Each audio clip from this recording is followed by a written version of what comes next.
Čia Krėvės, Namo Krėvės 11 įvaža. Pravažiuojamos dalies plotis yra 3,6 metrų.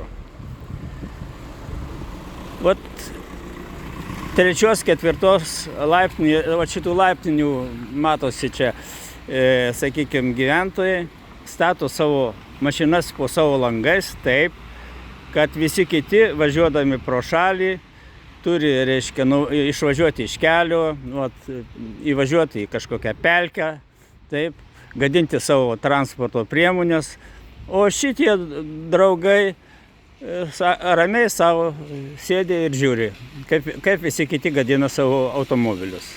Matom, vėl atvažiuoja, matom, jisai važiuoja per pelkę.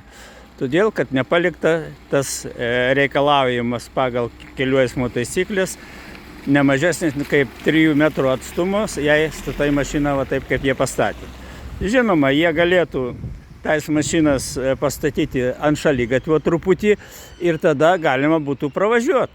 Ir vienu atveju, jie ir tuo atveju irgi pažeistų kelių eismo taisyklės, nes ant šaligatvio mašinos statyti negalima. Bet tai būtų nors kitiem eismo dalyviams būtų patogu pravažiuoti pro jos, o judėjimas čia yra didelis judėjimas. Čia gal per dieną, nežinau, pravažiuoja keli šimtai automobilių, jei ne visas 1000, nes čia yra labai intensyvus eismas. Nes yra namai, kurie neturi kitokios įvažos tik tai per čia. Pavyzdžiui, trečias namas ir taip toliau. Tai va, dabar pažiūrėsim, kas čia per mašinos. Tai čia tie piktybiniai, kurie stato. Volvo, MP, Y469. Toliau.